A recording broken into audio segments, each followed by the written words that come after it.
जय गुरुदेव।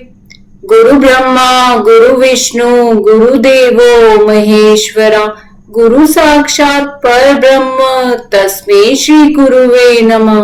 सर्वप्रथम मैं अपने गुरुजी के चरण स्पर्श करके आरंभ करती हूँ। वास्तुशास्त्र के इस वीडियो में हम 81 पद वास्तु के अनुसार 45 देवताओं को देखने व समझने का प्रयास कर रहे हैं। हम ब्रह्मा विधि में स्थित ब्रह्मा देवता जो कि सेंटर में स्थित है, मध्य में स्थित है, उनको हम देख चुके हैं। उसके पश्चात हमने आर्यमा देवता, फिर विवस्वान, फिर मित्र, फिर भूधर अर्थात इन 5 देवताओं को हम क्रमशः देख चुके हैं। अब हम आप देवता जो कि 81 पद विन्यास, जिसे कि परमशैक पद विन्यास भी कहा जाता है, उसमें देखने व समझने का प्रयास करेंगे। आप देवता 81 पद वास्तु में 2 पद के होते हैं। आपके पद का संबंध पेशाच विधि के 3 देवताओं से होता है। अर्थात कहने का तात्पर्य यह है कि 81 पद वास्तु में आप देवता नॉर्थ ईस्ट कॉर्नर में स्थित है, अर्थात ईशान कोण में स्थित है, और वह खुद 2 पद के होते हैं। और आप देवता जब पेशाच विधि में व्यक्त हुए तो वह 3 देवताओं में व्यक्त हुए, दिति, ईश और पर्जन्य में। अब हम इन तीनों पदों से आप देवता का क्या संबंध है वह देखेंगे कि जब आपका पद सकारात्मक ऊर्जा से आवेशित होता है तो ही यह तीनों पद अपना शुभ परिणाम देने में समर्थ होते हैं। दिति का निघंटु वृषभ ध्वज बताया गया है। यह भगवान शंकर का ही एक नाम होता है। वृषभ जिनका ध्वज है और जो शूल को धारण करते हैं अर्थात त्रिशूल को धारण करते हैं, कहा गया है। यह पद जब शुभ होगा, सकारात्मक ऊर्जा से आवेशित होगा, तो व्यक्ति को अपने विषय को वो पूरा जानेगा, विषय को पूरा जानता होगा, और पक्ष विपक्ष जब भी वो कोई कार्य करेगा तो वो पक्ष विपक्ष देखेगा, कोई डिसीजन लेगा तो वो पक्ष विपक्ष को देखकर कार्य करेगा और उसके पश्चात ही वह निर्णय लेगा। ईश के पद का निघंटु शंकर बताया गया है, हर बताया गया है। जब यह पद सकारात्मक ऊर्जा से आवेशित होगा तब व्यक्ति योजना बनाकर कार्य करेगा और कार्य करने में सक्षम होगा। पर्जन्य का पद जब शुभ होगा, सकारात्मक ऊर्जा से आवेशित होगा, तो व्यक्ति नई खोज करने वाला होगा। और इस पद का संबंध स्त्री की प्रजनन क्षमता से भी है। अर्थात हमने आपके पद में देखा कि वह सृजन से रिलेटेड पद है। हम देखेंगे कि वह सृजन से रिलेटेड पद है। तो यदि यह पद शुभ होता है तो प्रजनन क्षमता में कोई बाधा नहीं आती है। और जब इस पद में दोष होगा पर्जन्य के पद में, तो स्त्री की प्रजनन क्षमता में बाधा आ सकती है। आप पद का निघंटु हेमवान दिया गया है। हेमवान की पुत्री पार्वती कही गई है, जिनका की विवाह शिवजी से हुआ है।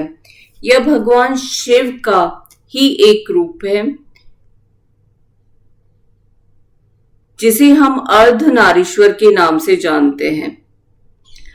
अर्धनारीश्वर की जो अवस्था है वह उसे सामरस अवस्था, शास्त्र में क्या कहा गया, उसे सामरस्य की अवस्था, अर्थात जिसमें कि व्यक्ति पूर्णतः लीन हो जाता है, ऐसी अवस्था कहा गया है, जिसमें कि कोई भेद न होता है।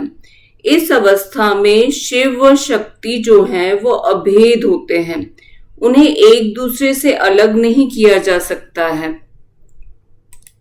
यह अभेद की स्थिति, पूर्ण लीनता की जो स्थिति है, वह सृजन के पहले की अवस्था है। इसके बाद से ही सारा सृजन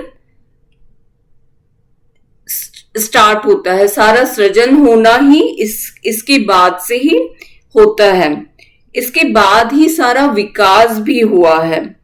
इसलिए कहा गया है कि जब यह पद सकारात्मक ऊर्जा से आवेशित होता है तो व्यक्ति अभेद की स्थिति में रहता है, अर्थात न्यूट्रल की स्थिति में रहता है। तो इस पद का उपयोग जब हम करते हैं तो इस पद का उपयोग हम मनन, चिंतन, ध्यान, नई नई योजनाएं बनाना, क्रिएशन करना, किसी भी चीज को एनालिसिस करना, नए नए आइडियाज का जनरेट होना, प्लानिंग करना, यह सब इस पद से ही रिलेटेड होता है। यह कब होता है? जब यह पद सकारात्मक ऊर्जा से आवेशित होगा। तो इसलिए हम जब इसका उपयोग करेंगे तो हम इन सब कमरों को बनाने के लिए कर सकते हैं, अर्थात प्लानिंग के लिए दे सकते हैं, मनन चिंतन के लिए दे सकते हैं, मेडिटेशन के लिए दे सकते हैं। व्यक्ति जब किसी चीज को एनालिसिस करता हो, उसका कार्य इस प्रकार से है, तो उसके लिए वह कमरा बनाया जा सकता है। पार्वती को शक्ति कहा गया है। शक्ति से यह हमारा तात्पर्य जीवनी शक्ति अर्थात प्राण शक्ति से भी है। जब यह पद सकारात्मक ऊर्जा से आवेशित होता है तो इसका अर्थ यही है कि व्यक्ति प्राण शक्ति से युक्त होता है, व्यक्ति ऊर्जावान होता है, वह कार्य करने में समर्थ होता है। इसके विपरीत जब आपके पद में दोष होता है, कैसा दोष होता है? यदि वहां पर फ्लोरिंग ऊपर नीचे हो रही है, कटा फटा है, वहां गंदगी है, कूड़ा है, वहां का पेन प्रॉपर नहीं है, वहां पर पपड़ियां उतर रही हैं, वेंटिलेशन प्रॉपर नहीं है, जो भी दोष है वहां पर, जो उसके कारण क्या प्रॉब्लम होगी? इसके विपरीत होगा, ठीक, कि आपके पद में दोष होगा तो व्यक्ति में असामर्थ्य शक्ति बिल्कुल भी नहीं रहेगी और व्यक्ति में प्राण शक्ति का भी अभाव होगा। और जब व्यक्ति रोगी होने की व्यक्ति की आशंका रहती है, और जब व्यक्ति को रोग भी होगा तो औषधियां अर्थात मेडिसिन अपना कार्य पूर्णतः रूप से करने में समर्थ नहीं होगी, क्योंकि उसको जीवनी शक्ति नहीं मिल पाती है। आप शब्द का अर्थ प्राप्त करना भी होता है, अर्थात जो व्यक्ति किसी भी कार्य में प्रयास करता है, यदि उसको उसका फल समय पर प्राप्त होता है, इसका अर्थ यही है कि आपका पद जो है वो सकारात्मक ऊर्जा से आवेशित है, उसमें कोई दोष नहीं है। इसके विपरीत जब व्यक्ति किसी कार्य को कर रहा है, उसमें अपने एफर्ट्स लगा रहा है और व्यक्ति को समय पर यदि उसका फल नहीं प्राप्त होता है, तो इसका अर्थ यही है कि आपके पद में दोष है। अर्थात हम समझने की कोशिश करें यदि, तो जब व्यक्ति किसी कार्य का प्रयास करता है, एफर्ट लगाता है, तो उसको अपने कार्यों का, प्रयासों का, जो उसने एफर्ट लगाए हैं, उसका फल प्राप्त होना चाहिए, जिससे कि क्या होता है, उसके उद्देश्य की पूर्ति होती है और उससे वह सुखी होता है व्यक्ति। और इसके विपरीत जब इस पद में दोष होता है तो व्यक्ति कितने भी एफर्ट्स लगाएगा, यदि उस कार्य को करने में, तो उसको उसका रिजल्ट नहीं मिलेगा, उसको उसका फल नहीं प्राप्त होगा। यह कब होगा? यह आपके पद में कोई वास्तु दोष जब होगा तब होगा। इसके अतिरिक्त संतान प्राप्ति में बाधा, यह पद सृजन से रिलेटेड पद है, तो इसलिए जब इस पद में दोष होता है तो व्यक्ति को संतान प्राप्ति में बाधा आएगी। यह पद प्राण शक्ति, जीवनी शक्ति से भी संबंध रखता है, इसलिए जब इस पद में दोष होगा तो व्यक्ति की सामर्थ्य शक्ति, में जो रहेगा उसमें अभाव रहेगा। रोग होने की आशंका, अर्थात जब आपके पद में दोष होगा तो व्यक्ति रोगी होगा, और जब रोगी होगा तो कोई भी मेडिसिन उसमें अपना कार्य करने में सक्षम नहीं होगी। व्यक्ति की सोचने की क्षमता इतनी पावरफुल नहीं होगी कि वह प्लानिंग में उसे क्रियान्वित कर सके। मतलब वो सोचेगा तो सही, लेकिन वो उस कार्य को कर नहीं पाएगा। योजना तो बनाएगा परंतु वह उसको क्रियान्वित नहीं कर पाएगा। और यह पद, आपका जो पद है, वह नेत्र से संबंध रखता है। अर्थात जब इस पद में दोष होगा तो नेत्र से संबंधित भी बीमारियां हो सकती हैं, नेत्र में विकार भी हो सकता है।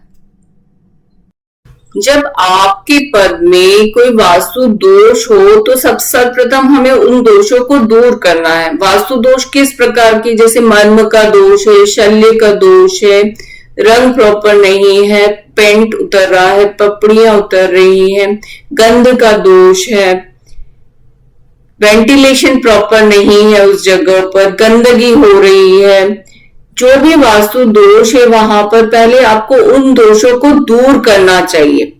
क्योंकि उपाय तभी कार्य करते हैं जब हम सर्वप्रथम दोषों को दूर करेंगे।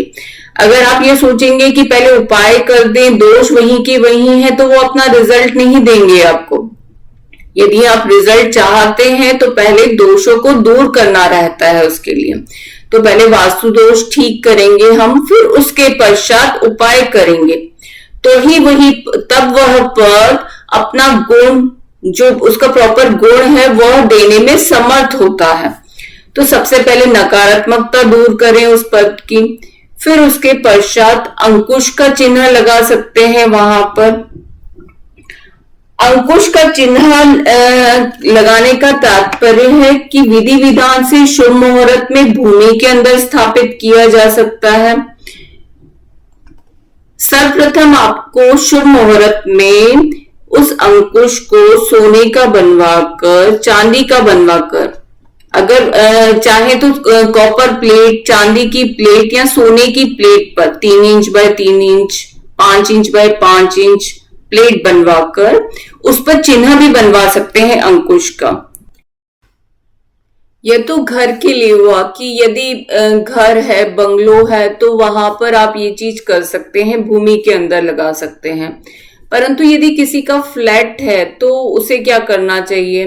तो यदि आपको अंकुश का चिन्ह बनवाकर आप जमीन के अंदर नहीं रख सकते, तो आप दीवार के अंदर वहां पर चांदी के कैप्सूल में, कॉपर के कैप्सूल में आप गोल्ड, जितनी क्षमता है उसके अनुसार, जितना संभव हो उसके अनुसार उस गोल्ड को रखकर विधि विधान से पूजा करके दीवार के अंदर ड्रिल करके भी उसको रखा जा सकता है।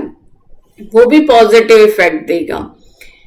दूध व भात का भोजन और दूध व चावल का हवन कर सकते हैं उस दिशा में। आपके पद में जल स्थान बनवाया जा सकता है, यह बहुत शुभ है, यह भी एक उपाय बताया गया है।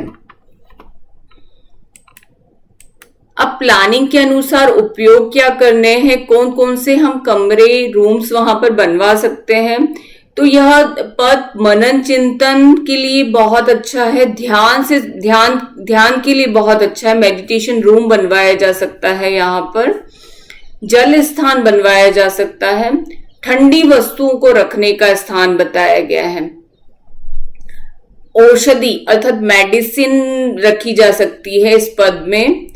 असिस्टेंट, सहायक, उनके कक्ष का निर्माण, यदि ऑफिस है, फैक्ट्री है, कहीं वर्किंग प्लेस है, तो वहां पे असिस्टेंट, सहायक और या उनकी रूम्स बनवाने के लिए भी यह पद शुभ बताया गया है।